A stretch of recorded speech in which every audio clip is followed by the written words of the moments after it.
El tema no es fácil, porque es la economía en tiempo de elecciones, pero bueno, ¿cómo la vislumbrás la economía en tiempo de elecciones?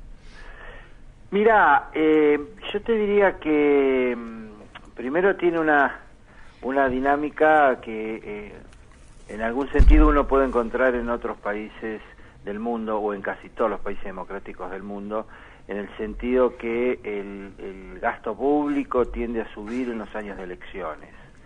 Esto pasa en las economías de Europa, pasa también Claro. en acá. Lo que pasa que los argentinos solemos darle ese toque sui generis que representa algún tipo de exceso. Y además, la otra circunstancia es que el gobierno, por un problema yo diría, de errores no forzados, ya que estaban hablando de tenis, perdió uno de los pilares, perdió primero uno de los pilares en el que se sustentaba las altas tasas de crecimiento y las expansiones de los primeros años del gobierno de Kirchner, que fue el superávit fiscal. En el 2009 el gobierno hizo política contracíclica, muy bien a mi juicio, porque se estaban sintiendo los efectos de la crisis internacional, había caído el gasto privado, y en consecuencia, en una actitud contracíclica, como te digo, aumentó el gasto público. Pero el problema es que en el 2010 y el 2011, que la economía ya no solo se había puesto en marcha, sino que volaba sola, el gobierno siguió cebando el consumo, seguramente también por motivos políticos, y en consecuencia ahí se consumió el superávit fiscal. De manera que este año, si quiere aumentar el gasto público, que lo va a hacer, lo tiene que hacer con financiamiento del central, que es virtualmente... ¿Y eso va a repercutir en las reservas? Eso, en realidad... en la emisión, puede emitir a lo pavo también, ¿no? No tanto en las reservas, porque eso se financia en pesos, sino con la tasa de emisión, que está en un nivel altísimo de casi el 40%. Pues digo, puede emitir a lo pavo, ¿no? Claro, este es el problema. Así que, en general, pero todavía tiene reservas.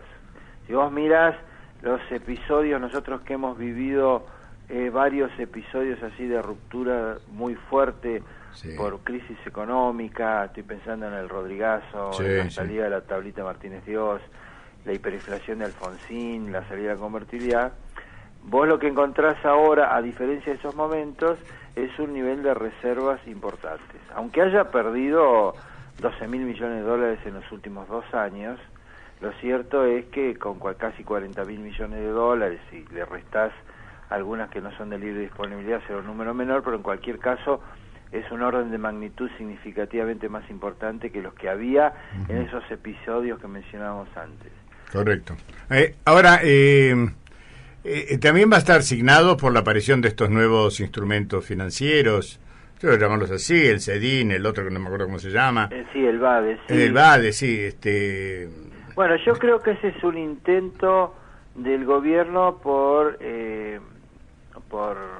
reforzar, aunque sea transitoriamente, las reservas y no seguir perdiendo demasiadas, porque también en otro de los, a mi juicio, errores no forzados, el gobierno perdió el otro superávit, el superávit externo, como consecuencia que la política energética indujo a una caída en la producción, y consecuentemente la factura de energía que le compras al mundo se fue haciendo cada vez más grande, y bueno, ya los dólares de la soja no alcanzan para todo. Claro.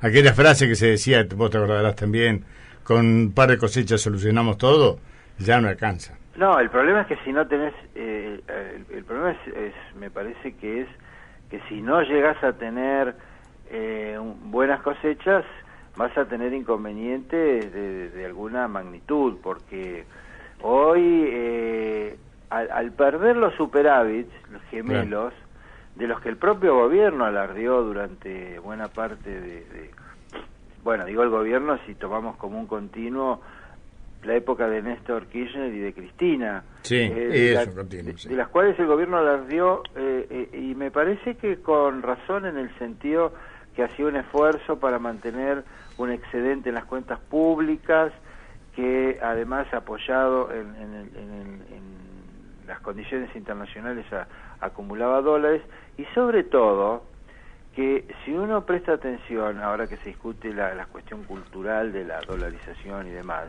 sí. En el 2005, por ejemplo, no solo no salieron capitales, sino que entraron más capitales que los que salieron. Es decir, el ingreso neto de capitales fue positivo. En el 2006, la salida de capitales fue muy baja. Y te digo más, cuando hablan de especificar y más, en el 2006 los argentinos ahorraban en pesos, claro, porque estaban los depósitos ajustados por SER, y estaban los bonos. El SER no estaba falseado. Y bueno, y era una época donde la Argentina tenía el mismo riesgo soberano que el Brasil, alrededor de 200 puntos. Hoy tenemos 5 o 6 veces el de Brasil. Sí, estamos en yo 1400. Creo que el principio de los males, el huevo de la serpiente, estuvo en ese enero del 2007 cuando empezaron a falsear las cifras del INDEC. Claro, sí. Entonces, no es que solo es una cuestión que los argentinos ahorramos por una cuestión antropológica, ahorramos en dólares. No, tiene que ver con lo que nos pasó. Lo que nos pasó, tenemos que mencionábamos, sí. Y además cuando habíamos vuelto a ahorrar en pesos, el gobierno hizo lo que hizo con las cifras de INDEC y la gente lo vio como un default encubierto y entonces ahora quiere comprar dólares porque se resiste a que le cobren el impuesto inflacionario. Claro, seguro. Bueno, Jorge, te tengo que dejar. Bueno. Lamentablemente, porque te iba a hacer una pregunta personal, pero te voy a comprometer mucho. Como quieras. ¿Vos comprarías sedines? Bien, sí, ya está, ya está el bache que hiciste, ya me... No, te digo que tendría que ver. Lo que sí me parece que los sedines se van a extinguir instantáneamente y ahí van a funcionar o no funcionar. Si al primero que le den el sedín a los 10 minutos va a la ventanilla del central y no le dan los dólares... Se terminó el sedín, seguramente. Pero si tenés dólares negros afuera o mal habidos, sí, te podés tirar un lance. Yo no tengo.